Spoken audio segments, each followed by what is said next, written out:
Good evening to one and all present here.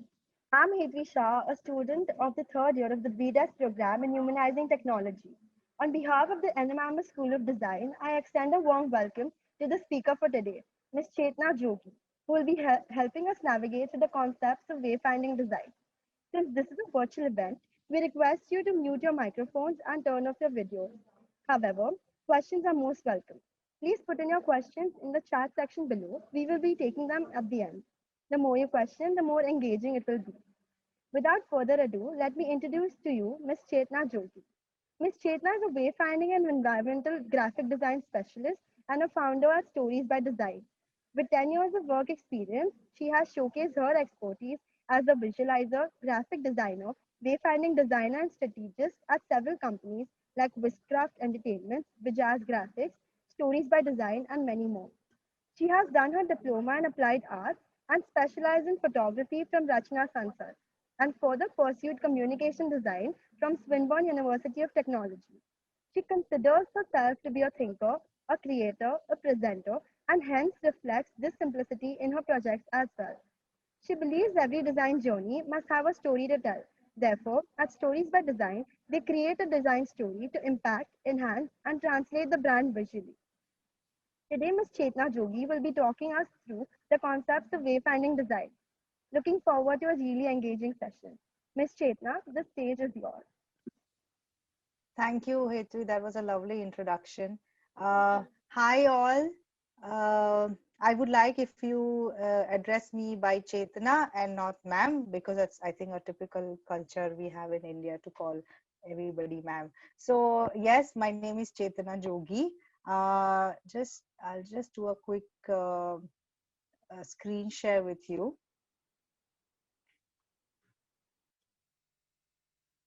Okay, can you all see the front page of the presentation? Yes. Hitvi, can you just say, can you see it or not? It's visible. It's visible. Great. Okay. Okay. So a little bit about myself, who I am. Okay. This is typically me. Okay. So I was born in Bombay in 1982. My God, that makes me sound that I'm very old, but this is what it is. Yeah. And I studied in a vernacular medium in here in Bombay. And then when the whole world was, celebrating the change of millennium, I had no idea what I wanted to do with my life. But I knew that I was creative and I was bad with studies. So, like I think most of you, I wanted to be in creative field. 2003 is when I completed my diploma, and I happened to see a documentary that how beautiful Australia is, and I decided to go to Melbourne to study over there. Unfortunately, in my final year, I had an accident, a major motorbike accident, which has a permanent spine injury with me right now, but which is fine. You carry on with your life, right? After coming back, I had discovered a lot of things in my life. Like I was doing photography, I was assisting a celebrity photographer, I did set designing with Viscraft, I did many other things, like really odd jobs as well. But finally, I realized that wayfinding design is something which makes me really happy. And I think that is what I wanted to continue to do with my life. So it's been almost 10 years that I been doing practicing wayfinding design, and last 2 years I started with my own company, which is called Stories by Design. So I believe that I'm a storyteller, and hence the name of the company is Stories by Design. Yeah. So it's just a brief introduction about myself. Now let's get on to the real work, which is understanding what is wayfinding design. So wayfinding design is something which exists in our day-to-day life. It is part of our everyday life. When you commute in a metro, you commute in a train, you go to a mall, or you go to any large mixed-use project, you need to figure out where you are and where are you heading.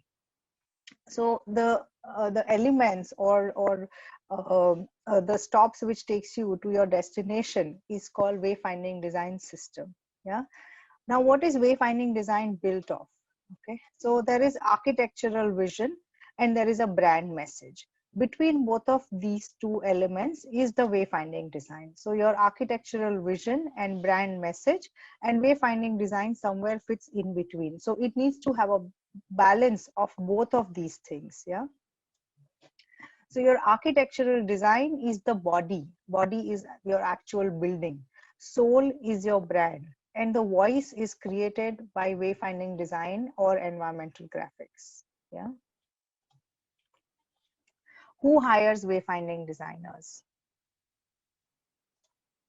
So there is educational cultures. These are the people who hire wayfinding designers. So there are college, universities, museum, zoos. All of these centers will require wayfinding design system. There is hospitality, which is hotel, resorts, conventional centers, and community centers. Yeah. There's sports and entertainment activity that also needs wayfinding design system. So our arena, stadium, sports complex, theme park. Yeah, all of these require wayfinding design. You have it wayfinding design in commercial and real estate also. For example, mixed use project, residential, hospitality, or large retail spaces. Or big corporations,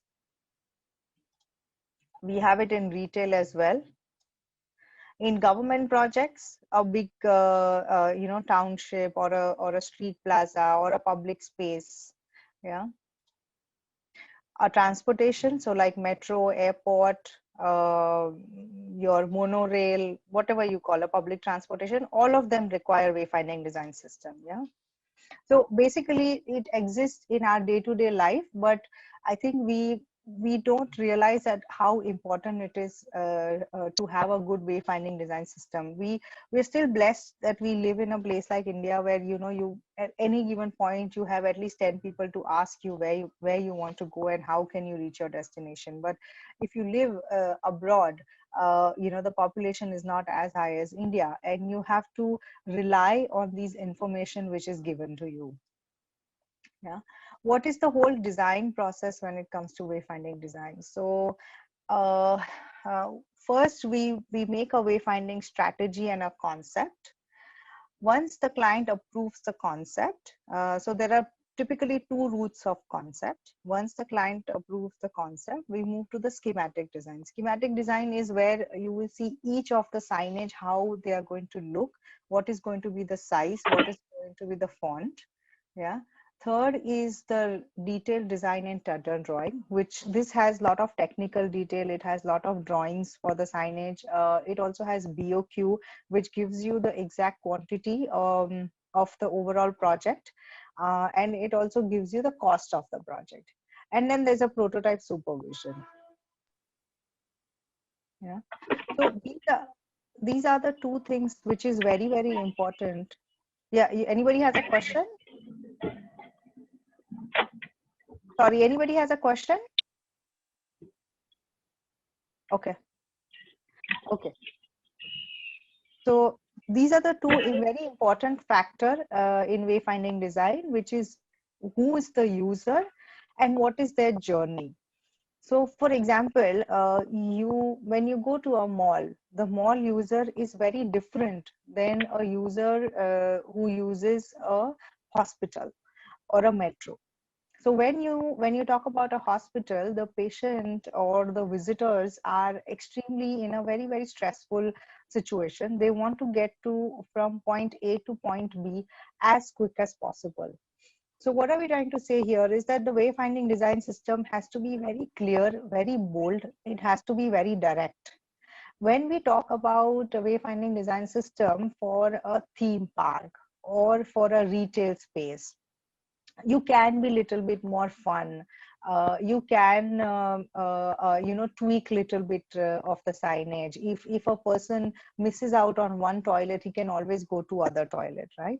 But you cannot have that kind of a liberty when you're designing wayfinding design system for a hospital, for a metro, for an airport, because people are in a major hurry in places like these. So depending on the user, your design principle kind of changes.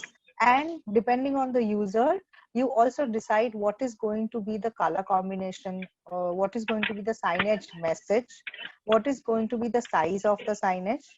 Now, when we talk about signage message, it is also very important that we set a tone of voice for each of the signage project. So, for example, when you design something for a zoo, the tone of voice is very light, the tone of voice is fun, the tone of voice is educational. But when we design something for a hospital, the tone of voice is very serious because there is no fooling around. You want the person to get to their destination as quick as possible. Now, the other factor which affects wayfinding design system is the mode of transportation. So how is the person arriving their destination? Are they coming in a bus? Are they coming in a car? Are they walking? Are they coming in a ferry? How are they coming? So based on that, what should be the size of the signage? What should be the font size? And what should be the color contrast? For example, if you are designing for a road signage, the height is very different than if you're designing for a pedestrian, because when you're designing for a pedestrian, your eye level is 6 feet, so you cannot go beyond 6 feet. But when you're designing for a road sign, you have to see your destination from far away, because you cannot tell suddenly that you have to take a left now. You might have an accident, so you have to inform the user way before the turn. Yeah. What are the type of signages we have? So one is a directional sign, which is like takes you to your destination. You will see directional sign throughout your destination. One is the identification sign, that is the signage when it states that you have arrived your destination. So for example, I go to the airport, I am looking for gate number 89. When I see gate number 89, I am very clear that I have reached my destination. But from entering the airport to reaching gate number 89, whatever signages I see, they are all directional signs. Then there is orientation sign. Orientation sign is a map and information. And there is regulatory sign. Regulatory sign is typically your do's and don'ts. What are the rules and regulations for the premises? Yeah. So signage design principles are typically based on brand, typography, symbols, map, colors, form, material, and the location of the signage. Yeah. So this is just to give you a little bit of a brief about what signage design, what wayfinding design is. Now, if you have any questions, you can ask me. Otherwise, I'm going to move forward to one of the case studies. Yes, anybody has any questions, please, about wayfinding design? If anybody has not understood what wayfinding design is? Yeah. Should I move on to the next presentation? Yes, Right? ma'am. As of now, there are no questions. All right, all right. Okay. So I am going to show you one of the case studies which I have done for a hospital.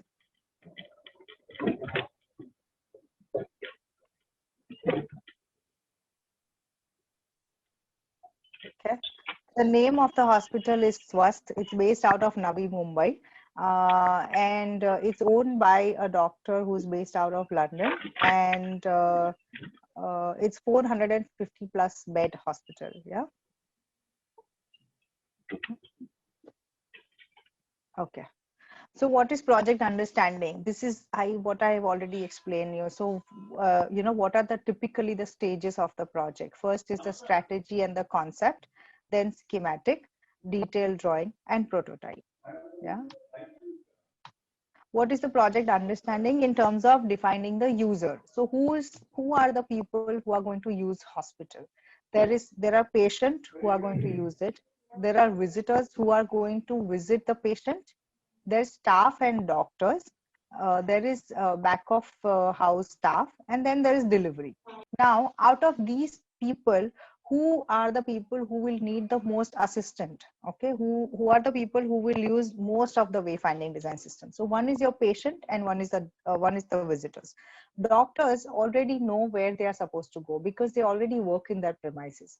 Once they start working within 10 days, 15 days, they know what is where. So they don't need to be informed again and again. Back of your house staff, they also know where they are supposed to go. They already know the premises because they are already working there.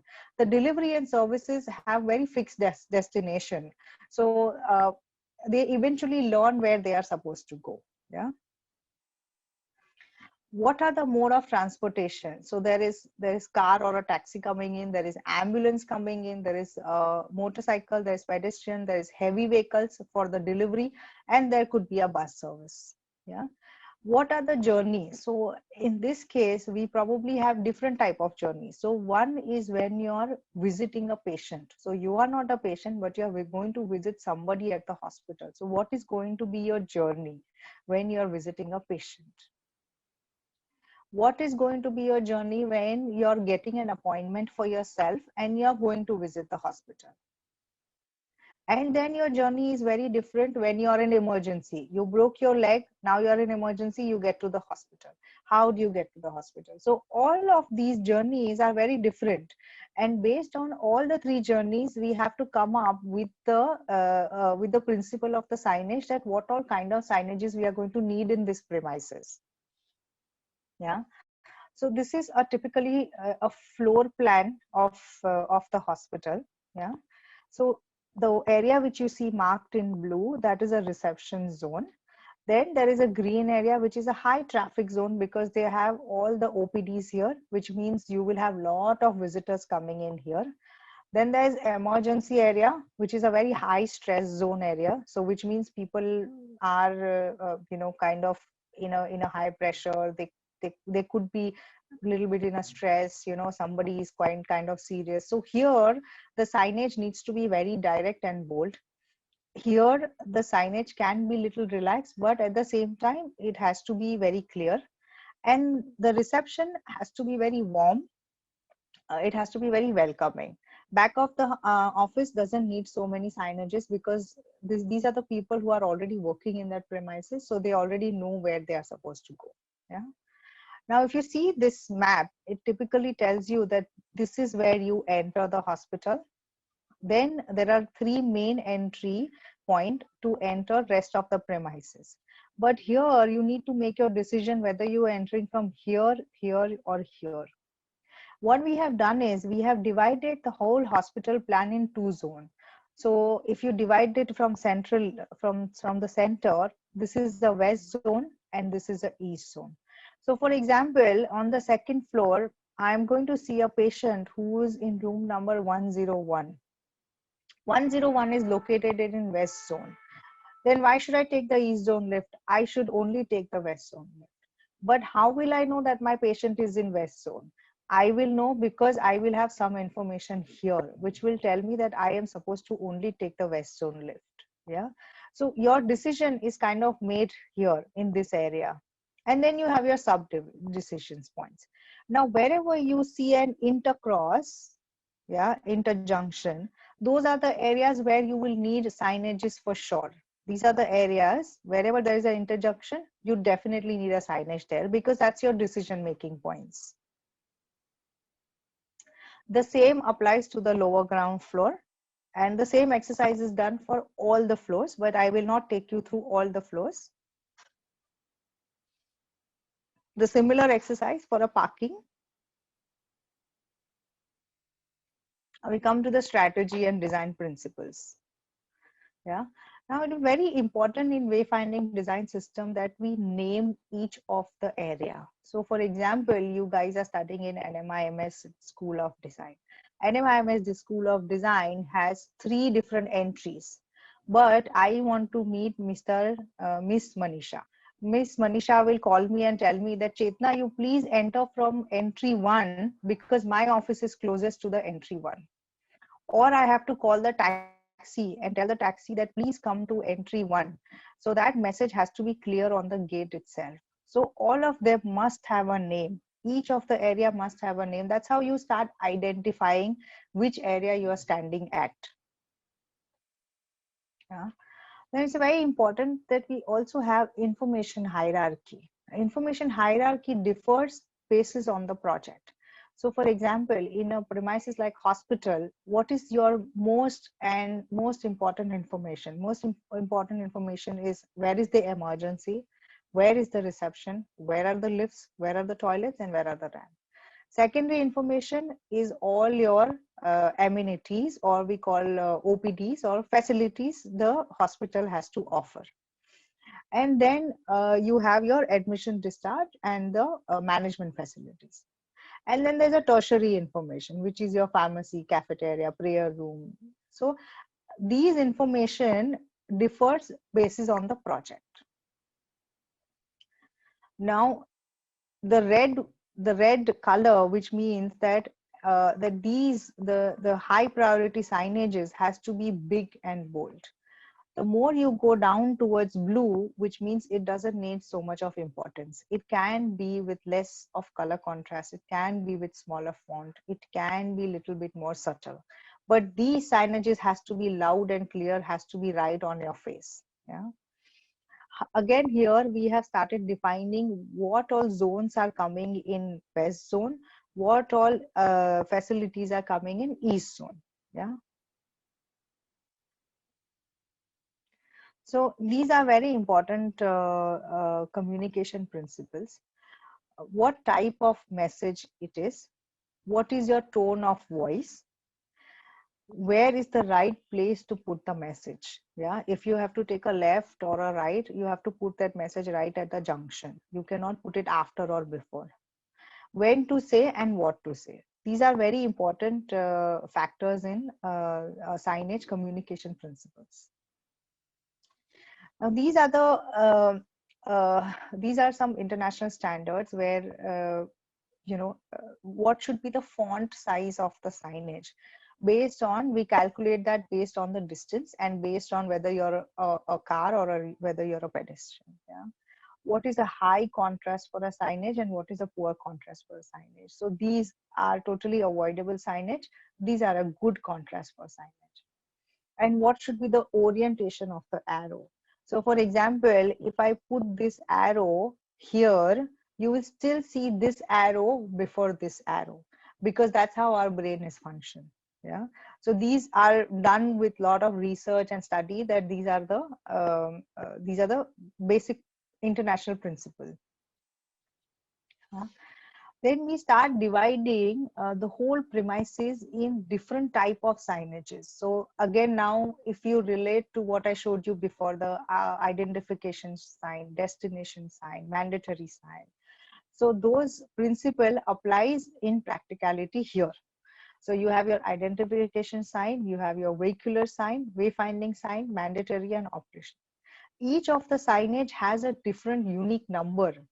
So for example, if you are going, you are traveling from Bombay to Bangalore, you go to the airport, you see so many signages on your way. Now, if you have to call the vendor and say, okay, there is a signage which is right next to gate number 83, it is broken, go fix it. How that person is supposed to figure out which signage you're talking about? So each signage has a unique number. So on the plan, that guy will go and check that, please go see signage 1.B1.2.3. That's the signage which is broken. Please go fix that signage. So now that person can check that signage number on the plan. He can go to his destination and he can fix it.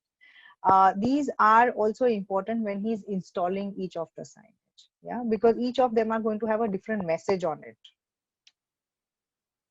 Guys, please stop me if you have any questions, if I'm going too fast, if you're not able to understand anything, or even if it's getting boring for you, just tell me that, Chetna, stop. Okay. Yeah, it's fine by me. Yeah. Okay. These are the symbols and the arrow. It is always good to define such things right in the beginning, because you don't want to keep going back to your basics and keep redoing this. Yeah. Again, when, for example, if you're visiting, say, Phoenix Mall, yeah, Phoenix Mall, of course, will have number of signages over there, and you will see number of these icons over there. It is always good to represent that same icon on the website as well. So I think most of the website these days also have a plan, a site plan. and they will tell you a basic location of the toilets and lifts and things like that. So you must, you must match those symbols with your internet representation as well. Yeah, these are the fonts. Usually we, as a wayfinding designer, we most of the time we don't have liberty to choose the font.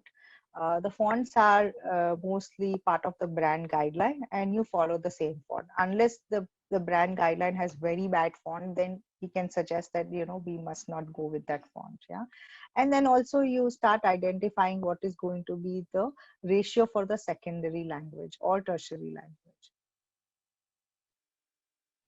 This is the SWAS logo, the hospital logo. From the logo, we start creating patterns. These patterns can go in various locations as and when we need it.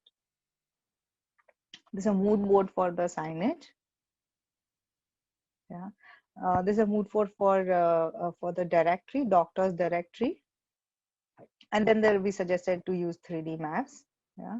So again, now going back to the east and the west zone. So we have divided all the floors into east and west. Yeah.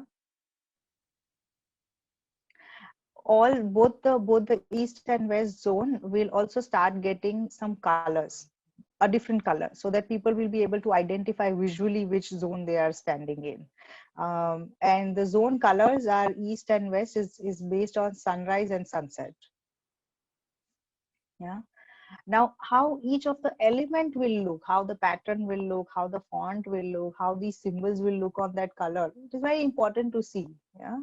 And when you reverse it, because at times you want to reverse the signage. Now, this is their elevation. This is the reception area. This is the center entry. This takes you to both the zones. This is the east zone entry and this is the west zone entry. So what happens here, a person comes here, he talks to the receptionist, then he sees this directory which has information about both the zone, east and west. He makes up his mind whether he wants to go to west zone or he wants to go to east zone. If he goes to west zone, this is a directory only for west zone, and this is a directory only for east zone. And then we have the 3D maps here. You can see the zoom in version of the same here. Yeah, this is a directory for both the zones. And so this path takes you to the east and the west both. This is the reference image of how it will start looking when it's built. This is a lift lobby directory. So you come out of the lift. This is a typically directional sign which tells you if you take this door where it leads you. There's another door here. If you take that door where it leads you. Information about all the floor plans, east and west both, and which floor you are standing along with the map. Again, color changes based on the zone. Yeah, these are typically how all the directional signs are going to look like for each of the zone. The ICU, general ward, door signs, then the doctor's nameplate, and it's all changeable. This is an entry from the RAM. Now, when you're changing your zone, you also need to know if I go to west zone, what all bed numbers are there. If I go to east zone, what all bed numbers are there. This is the entry. So I was telling you that how you can use the pattern. Entry restriction signage. Yeah, so each of, as I was telling you, each of the area, each of the entry must have a name. So this is a staff entry, doctor's entry, pharmacy entry, no entry. So you should be able to guide somebody where you're standing. Yeah, so vehicular signages.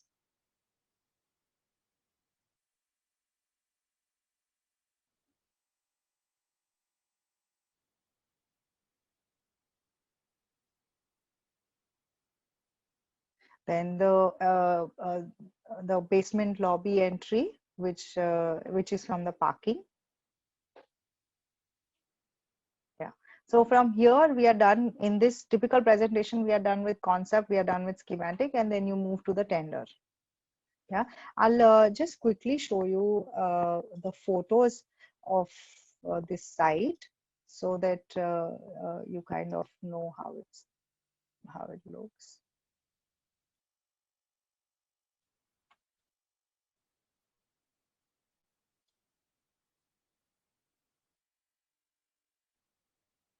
Yeah, you can see it. The colors have changed eventually. So this is a typical exercise when you start working professionally, that what you present in the first presentation, don't expect that's going to be the final outcome. There is always going to be changes in that. So you all have to prepare for that.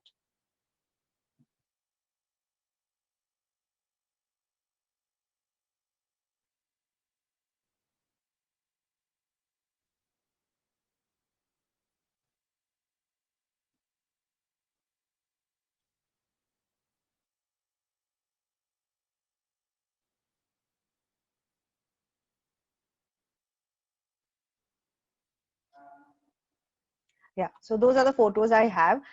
This is my website, guys, storiesbydesign.net. You can browse through it. You can see what all other projects I have.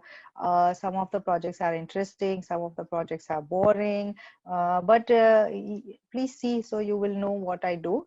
Yeah, let me go back to now.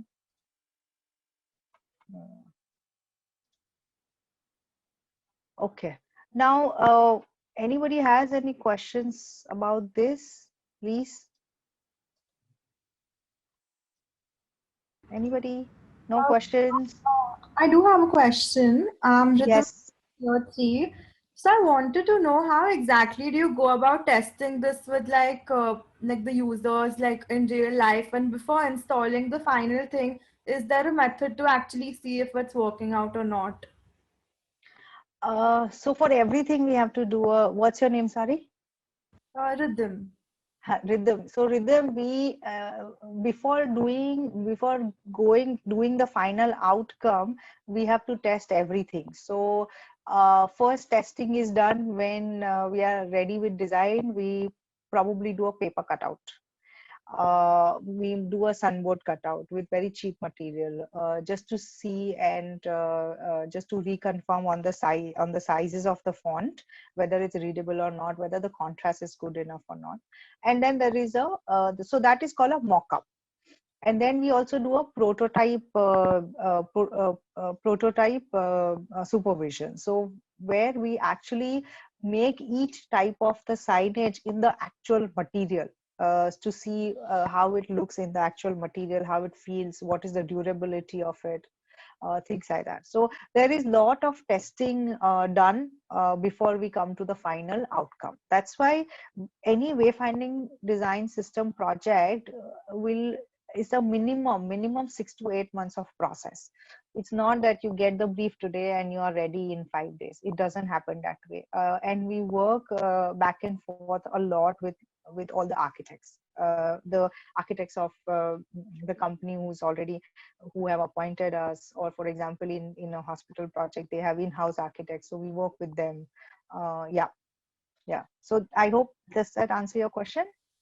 Yes, ma'am. And also another thing. So supposing the emergency ward in, like in a hospital, so how do Yeah. you actually figure out that the user is able to kind of understand where to go in that, a rush situation like that? Like since you can't really test that situation out for only testing, Yeah. so how do you understand that point of view? Okay, so for that we actually design a journey. So if you saw first couple of slide that had a journey. So okay, let me wait. I'll show you something very quickly. Uh,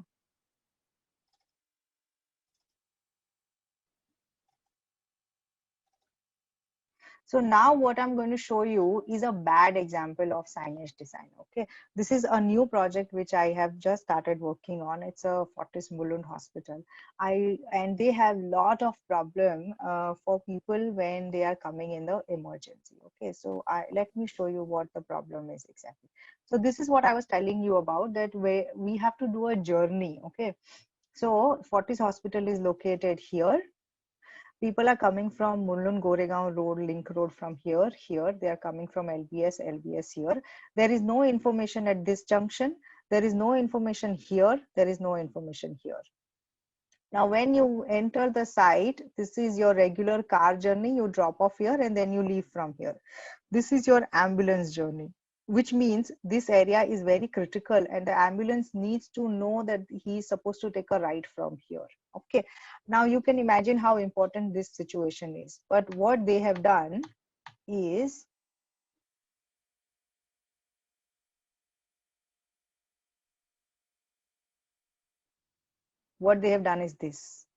this does not justify. Okay, this is it's way too small for the ambulance to read. And again, they have a signage here which tells you that you keep going straight and then take a left. This is really misleading. So that is why they have appointed me to redesign all of their signages. Now again, yeah, they also have one OPD entry from here. They themselves said that when there is an ambulance coming in from here, they have to actually tell people that please move because the ambulance is coming. That sanity is not maintained within the hospital, that it's a hospital. Somebody is coming in the emergency, he can die in 5 minutes. So this road has to be kept clear at all the time. So these are the suggestions which I am working on with them. But yeah, so let's see how that goes. So does that answer your question, Rhythm? Yes, ma'am. Thank you. You're welcome. Yeah. Anybody else has any other questions? No? Okay. I'm going to show you another case study.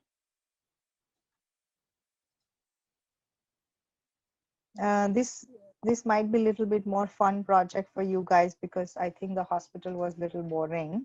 But the hospital tells you the importance of having a good wayfinding design system.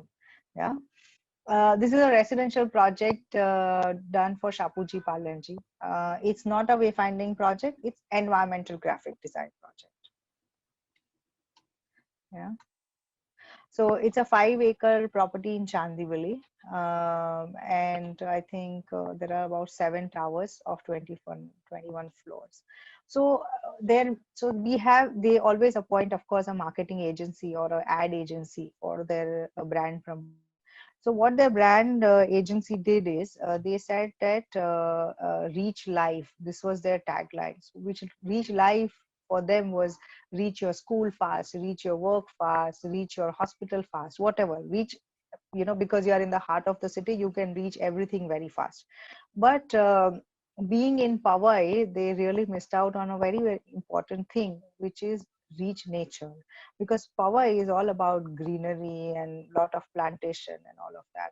So what we did is we said that our graphic concept, our EGD, we call it EGD, environmental graphic concept, is going to be based on reach nature. So reach life is equal to reach nature. Now this V, Visinia V, this V is their logo. And from this V, we created these design elements, which is then transformed like this. And this sort of became a graphic language for the overall premises. Now, in terms of the design principle, we must always set what is going to be the font, what is going to be the arrow, what is going to be the symbol, what is going to be the color, what is going to be the pattern.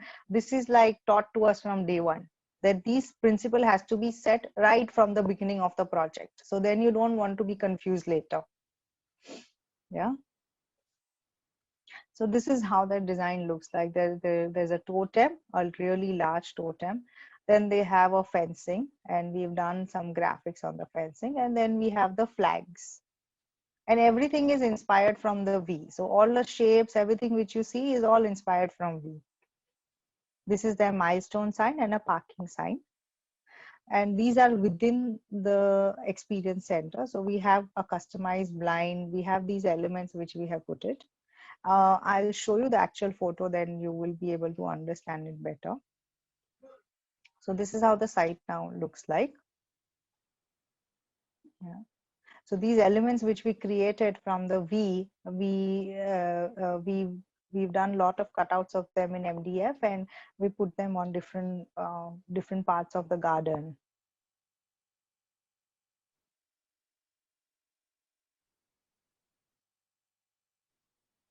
So you see how these blinds are all customized as per the graphic language.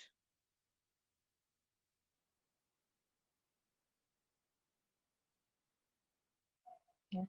Even for that matter, the vinyl on the glass, that is also customized as per our design. The names of all the meeting rooms are what is it? It's another word of life, another word, another language. It's life in another language. Yeah. And this is a kids play area room. So what we've done is it's called Let's Create. This whole board is a magnet, and then these elements can be detached and attached again. They all have magnets behind it. So then kids can have some fun here while their parents are looking at the show flat, or they are deciding then they are doing the negotiation, whatever.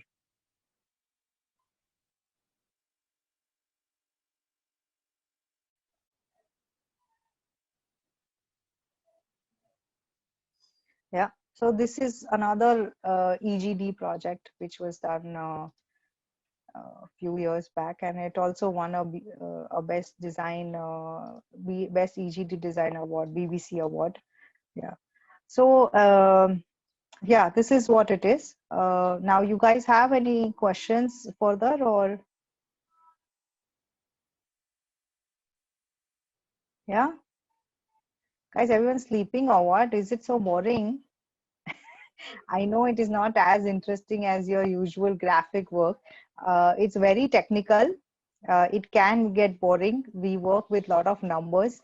We work with a lot of Excel sheet, and we work with a lot of plans. But if you can actually make a living out of this, right? So the whole idea of doing this lecture is to tell you that there is something like this exists. You can Google what is wayfinding design and environmental graphics, and it's very, very interesting field to work. The best part is there are not too many people in India who understand this and who can actually guide you how to go about doing or taking this field up. But now, there are few people who know about this, and I think because you all are still at a very tender age, and you're going to decide for your future what you want to do. Google this and see if you like it and you want to further study this. But yeah, it's a great experience to do something like this, because you will not have too much of competition. So yes, this is about me. Now, anybody else want to ask any questions, or I can show you another case study if you all like. Guys, put in your questions in the chat section. Ma'am will then answer the question. Thank you.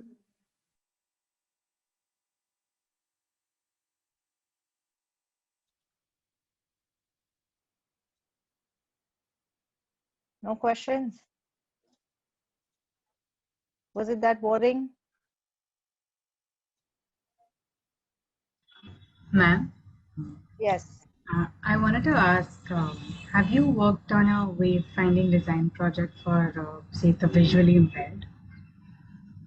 Visually, no. So it's a different it's a different game. Very, very intelligent question. Very good. So there's a different language for it. If you see those perforated dots, They are for visually impacted people. I haven't worked on that, unfortunately, not got an opportunity to work for that. Abroad, whatever they design, most of the project, especially the public project, or especially hospital projects and things like that, they would always have compulsory design for visually impacted people as well. But I think in India, we don't, client most of the time doesn't have so much of budget that he wants to invest in such a thing, because it's an expensive system to get those because you have to first get a translator who can actually give you the language for it, and then actually get it made from the vendor. So it's a very tedious process in India. But yes, I to answer your question, I have not got an opportunity to work on such a project yet. All right, ma'am. Thank Yeah, you for that. Yeah. you're welcome. You're welcome. You all can call me Chetna. I just had a question regarding the same thing. Yeah. So when it comes to the visually impaired, like, do you have some certain pointers that you think would be applicable in their case when designing for them? So one is that they have to be, the signage has to be accessible to them. It has to be at their reach, because they will touch and feel, and then they will know what the message is on the signage. So that's something which has to be taken in consideration. And of course, it's a different language for them. So those are the only consideration you have to take in mind. All right, thank you, ma'am. Yeah, you're welcome. Ma'am, I had a question Yes. regarding the hypercity stores. So these stores, the height over there is pretty Hi. larger Yes. compared to the normal grocery stores. So over there, the signages are at such a place that everyone cannot see. So Yeah. what would you recommend? Like, what would be the design change that we would be looking at?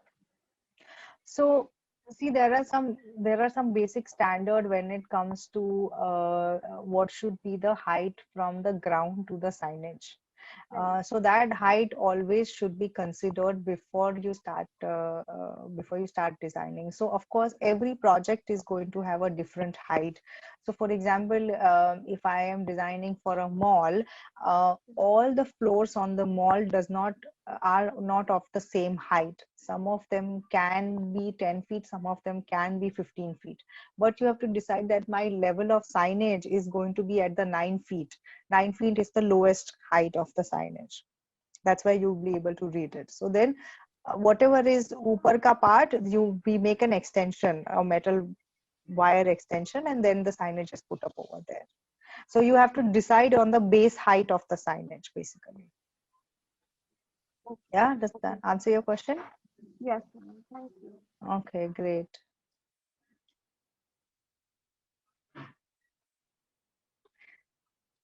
Do you guys want to see any other case studies I can show you?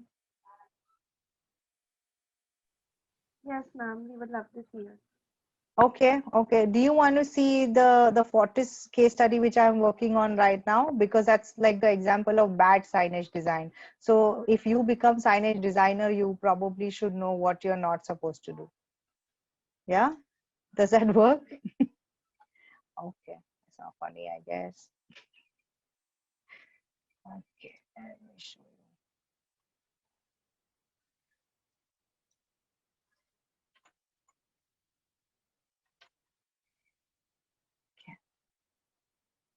So this is actually not a wayfinding project, but it's a environmental graphic project. But I have taken some bit of wayfinding because it was really bad and I couldn't stand that. So I had to address those issues over there at the site. Yeah. So Fortis is basically a 25-year-old hospital. They are probably the first one who's done heart transplant in India. They are their values are based in integrity, teamwork, ownership, and innovation. Now as a brand, Fortis looks really great because it has a really good name in the industry. They are probably the pioneer for everything in medical field. They have a great team. but the brand feels very poor. So for example, if you go to a Fortis hospital, it's kind of poorly designed, and you feel that you're probably going in a government hospital. So the whole innovation part is kind of missing in Fortis hospital. So how do you now add that to your physical journey? Yeah. So here the stages, kind of design stages, changes. So first we will do evaluation of the site. First we will try to understand and address the problem. We will see what is the ideal solution for these problems. Then we will get into the design enhancement concept, and then the rest of the stages remains the same. Yeah. Now, what is your journey? So your journey doesn't start when you actually reach Fortis Hospital. Your journey starts when you are actually at home, because you're going to Google that where is Fortis Hospital? What is the quickest way to get to the Fortis Hospital? What is the fastest way to get to there? If you are in ambulance, your journey is different. If you are in car, your journey is different. If you are in ambulance, you need to see the emergency sign immediately once you enter the hospital. If you're in a car, you want to see where is the parking, and then your pedestrian journey starts. Yeah. Again, everything is based on user. Whom are you designing for is the most important thing. What are their mode of transportation? This is what I already explained you. This is their vehicular journey. Now, this journey is defined specific to Fortis Hospital. So, you are driving. What you need to see a regular road sign which says there is a hospital ahead or a Fortis Hospital ahead. Once you reach Fortis Hospital, you see a large totem which also tells you that you reach your destination and there is emergency here. On the gate, you will start seeing where I have to go for emergency. Then there's a directional sign. And then these are your regular journeys. If you're coming in pedestrian, you will see a totem first, then you need to see a hospital sign, and then your directory and your lift directory and all that other signages. Yeah. So what we've done for this project is we have divided the whole project in three areas. One is while you're approaching the hospital from the main road to the hospital. Then once you are in the hospital, from the hospital gate to hospital building. And then once you reach inside the hospital. So when you are approaching the hospital, this is the approach road to the hospital. There is no indication here that you're supposed to take a left for to go to Fortis Hospital. It's a main road. The vehicles are moving at really fast speed. Nobody can take sudden left. There could be an accident if they do that. So you need some amount of signage here which tells you that keep left for Fortis Hospital, or you are nearing your destination. So just be on the left line. Second problem here is right before this Fortis Hospital gate, there is this gate. People always get confused whether I'm supposed to enter this gate or this gate. Now, once you reach the Fortis Hospital, there is no indication where I have to go for ambulance. I am in the ambulance, I'm an ambulance driver, but there is no signage for me. They have this sunboard. The information is absolutely irrelevant there. The font size is not visible. You are in the fast moving vehicle. Your concentration is on the road. You will not be able to read so much of information. So I don't know whom you are designing this for. Yeah. Now, when you are approaching Fortis Hospital in a car or in ambulance, what are the indication ideally you should have? So there should be one signage here, which at the junction. There should be one signage here and one signage here, at least 1 kilometer ahead, which tells you that you are approaching Fortis Hospital. When you reach Fortis Hospital, there has to be a destination signage which tells you that you have reached your destination, which means you have reached Fortis Hospital. It could be a totem, it could be a gate, something which has a big logo of Fortis Hospital. So this is an image direction in terms of what all we can do. You will, in this presentation, you will not see any design because it's not a design presentation. It's more of a strategy and a evaluation presentation. So what we need to see is a big totem, which is visible from far away. At this point, this totem is visible, which tells you that you are approaching your destination. Then there has to be a clear directional sign which tells you where you have to go for emergency, and there has to be a big parking sign. There has to be a road sign which tells you a hospital ahead. So here they had a huge boundary wall. I don't know if I showed you that. So here ahead of this, there's a huge boundary wall, which is like a barren land. There, the land is owned by them, but it's very dead. So these are the kind of graphics I'm proposing on them. See, when you say graphics, it's never for environmental graphic. It's never a graphic. We always have to work with large graphics and actual materials, right? So we always talk about materials. So it can be aluminium, it can be ACP, things like that, or it can be acrylic. And then these are directly printed on them. And then we can also do a 3D cut letter. We typically call it a channel letter. Now, this journey you have already seen. So this is their pedestrian journey. So this is a pre-COVID journey. So people, as I told you, people were entering from here, which is a high risk zone for ambulance. This is a way to ambulance, and you're actually letting people enter from here. That could be very risky. This is a staff entry, and this is a OPD entry. Yeah. Now this is a post-COVID. So they have shut this entry because of COVID. Of course, they want to restrict how many people can enter the hospital. Yeah. So now we start defining the zones. What are the zones? So this is the emergency zone. This is your vehicular zone. This is OPD and visitors, and this is staff, and this is the garden area. Yeah. What they want to do is they want to kind of barricade this garden area so that people who are visiting the premises, they should not be able to sit in the garden.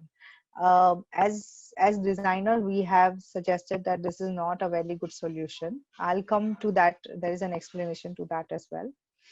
Now this is the first sign which you see when you enter. Okay.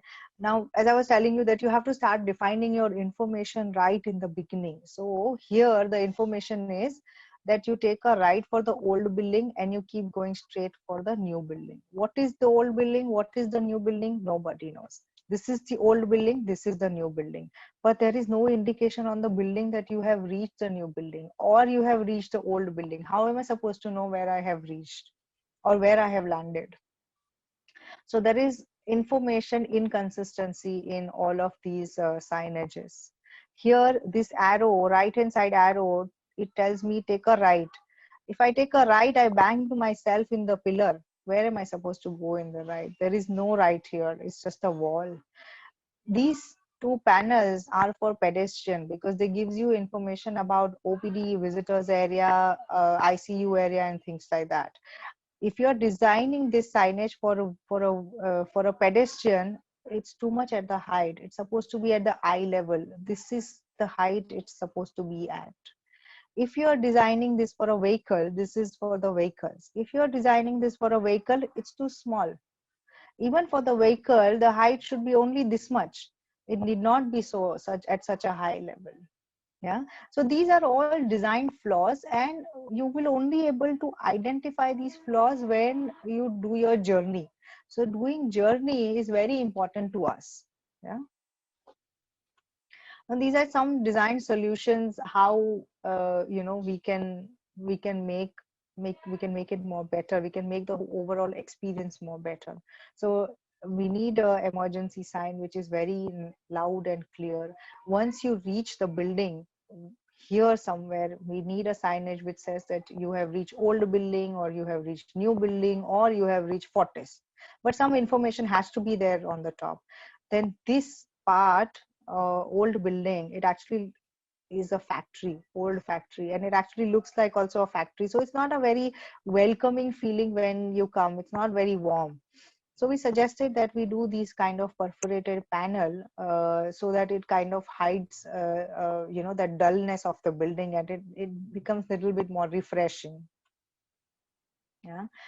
Then we create pathways for the people to walk. So it can be created with pavers, it can be created with paint, it can be created with such steel panels, but some kind of pathways where people feel safe to walk on the road. Because what is happening is, this is a driveway right now, and this is also a pedestrian way. So both the things are happening on the same road. If we just give little bit of a space for pedestrian, then they feel safer to walk. And the driver also knows that this lane is only dedicated for the pedestrian, so they must not drive there. Yeah, again, little bit of carving on the paver, which kind of gives information about what Fortis is about and when it started and things like that. This is the garden area which I was telling you about, so which they want to kind of barricade. So we are saying that nature makes you feel relaxed. It releases tension. It's a nice way to have a break if you are living with the patient. It also helps to reduce the crowd in the building itself, and the hospital staff also benefits from it. The only disadvantage that you have to maintain the garden.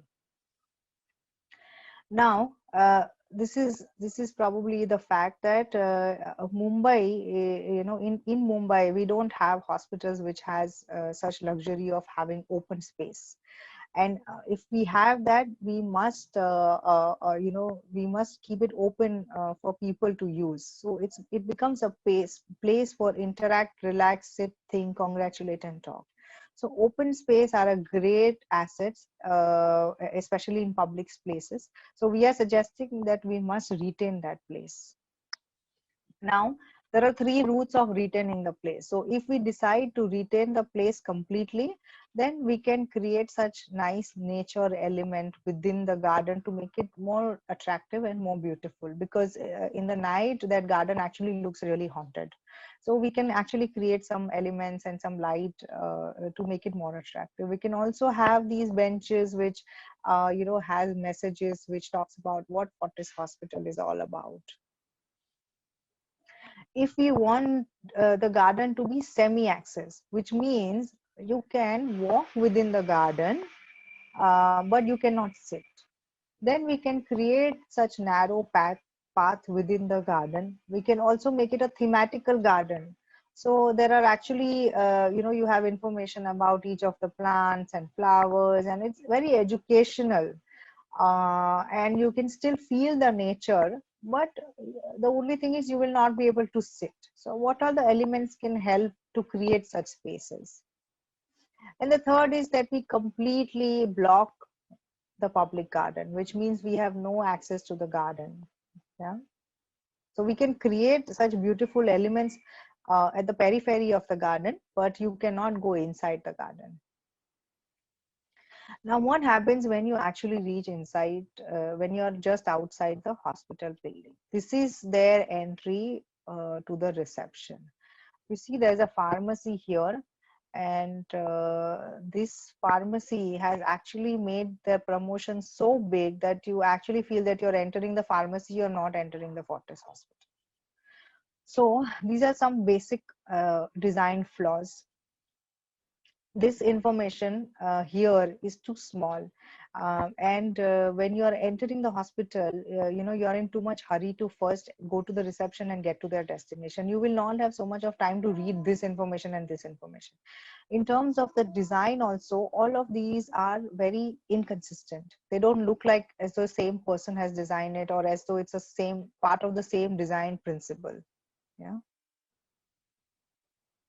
Now, once you reach the reception, there is absolutely no information here. Where am I supposed to go? There's no information that I have also reached inside the Fortis Hospital reception. There's no information on that also. So some communication has to be created here. Some communication has to be created here, saying that these are the OPD areas and what are the facilities we have within the OPD area. This is opposite wall to the lift. Now, if I am boarding the lift, I need to know if I am visiting room number 23, where is room number 23? Who do I ask? There is no information on this. In a premises like this, these people go through a lot of stress because they they are constantly giving information to people. But when there are educated people like you and me who can read, who can figure out things, they don't need to ask these people. We can see the maps, we can read, and we can reach our destination, right? And that's what the wayfinding design system should do. And these are some of the design solutions, how we can enhance the place in terms of, we can use the glass to give information. We can make the reception more attractive, which more warm, more welcoming. We should give maps which will have information about each of the floor and what facilities do we have on each of these floors. In terms of the wayfinding and signages, sorry, okay. Yeah, in terms of the wayfinding and signages, I think, the fonts, not I think, I know, the fonts are, if you see HR department and photocopy room, the fonts are completely different.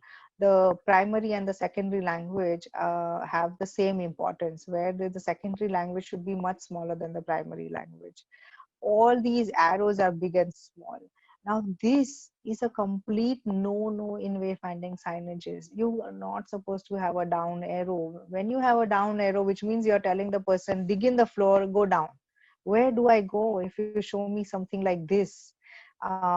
So this is a typically bad example of design. This I have already taken you through. Yeah, in terms of the EGD concept, these are the two concepts which were proposed to them, which is one is Fit India. So how fit to India fit, fitness, strength, and motivation is the concept. And secondly is all about mental illness. So emotional, spiritual, physical.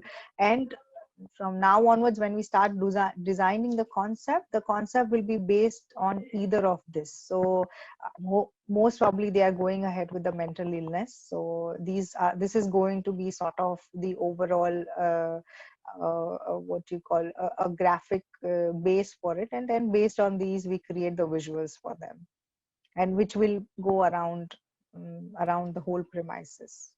Yeah, so this is one of the case studies which is very recent. You guys have questions on the case studies? Please go ahead. Ma'am, Samiksha from the third year has asked the question. She's Yes. asking, what is more important? Is it the space design or the signages in the space that make it a different experience? So space design and signage design is two different things. Space design is done by an architect. They design the space. Sometimes they also design wayfinding design. And based on the space design, you have to do the signage design experience. So typically, first is the plan, the building plan, the architectural plan is frozen. They start making the building, and typically a wayfinding designer gets involved when, see for example, if it's a 7-floor building, when they're typically ready with maybe 3 or 4 floors, that's when a wayfinding designer is invited to understand the brief and to give their concepts, because it takes at least 8 months to 1 year, or sometimes 6 months to 1 year to for the whole project to get completed. Does that answer your question? Yes, ma'am. Thank you.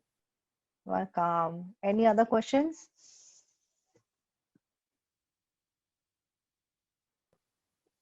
Ma'am, Heenal from the third year is asking, signages like no parking or turnabout are used in the premises, but typically they are road signages which are universal.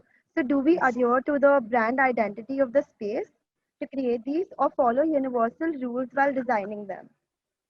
So when it comes to road signages, it's a different principle, and you have to follow as per the government norms. But when it comes to all the private premises, then they are all different. Yes. So road signages, typically you will see all of them are same. They are that green color with the white reflective vinyl on it. But when it all private premises, they are all different based on the theme and the brand. Yeah, does that answer your question? Yes, ma'am. Thank you. You're welcome.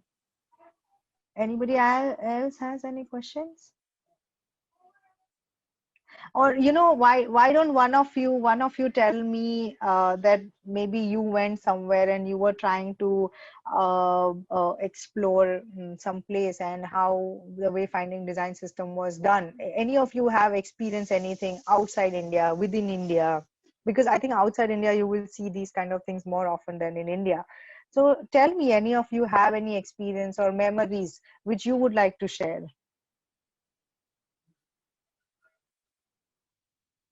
Nobody?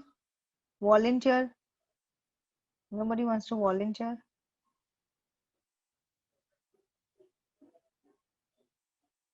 Okay. Okay. Anybody else has any questions? I had a Hi. question. Hi. Yes. Uh, I think you mentioned somewhere that when there are more than two languages used, so if there are multilingual or bilingual signages, so the one which is the secondary language, sorry, my laptop is about to die. Yeah, if there's a secondary language, the font should be smaller, or it needs to it needs to appear as though that has less importance than the primary language. So the reason why there is a secondary language is usually because it helps to make people. So say it's in a workplace, so foreign workers will feel more welcome or more comfortable. So why should that be given less importance? So no, it actually depends on the design principle. Okay. So to give you an example, so earlier, what used to happen is that earlier what used to happen is that there were rules that both the language, the primary and the secondary language, should have the same importance, which means if English is 100, Hindi also should be 100. But I think over the time, because English has become more popular language, people are able to understand, and we have more English speaking people. So for example, when we did signage for Passport Seva Kendra, which is a government authority, but they still told us that the secondary language can be smaller than the primary language. So that all depends on what is your agreement with the client. So to give you another example, Fortis has both the language, you saw it, right? Both the language in the equal ratio. But when I did first hospital, the secondary language is smaller than the first language. Yeah. So it all depends on what is your agreement with the client and whom are you designing for. If most probably if you're designing for some government authority, there is a possibility that you have to do both the signage in equal language, and there is a possibility that you also need to have a third language, which is your Marathi. So you will have English, Hindi, and Marathi. Yeah, but it's a compulsory rule that I don't know how many you must have noticed that when you do a shop or when you have a huge building or when you have a facade sign which says Fortis Hospital, all of them compulsory needs to have a Hindi also written on it. It's a compulsory rule by the government. Yeah. Right. Oh, so I'm not sure because I haven't really been much in the south, but if there are people who don't really speak Hindi much, do they just go for the regional language or do they have Hindi as well? No, so when we do, I've done project in Hyderabad. So when we work in such other states, then you take their bilingual language, secondary language. So you will have English, Telugu, Tamil. So like the way we have English, Hindi, Marathi, they will have English, Telugu, Tamil. So Yeah. the regional language has more importance than the national language. That's right. That's right. Yeah. Okay. Thank you. Yeah. You're welcome. Anybody else has any questions? I'm right here. You can all think.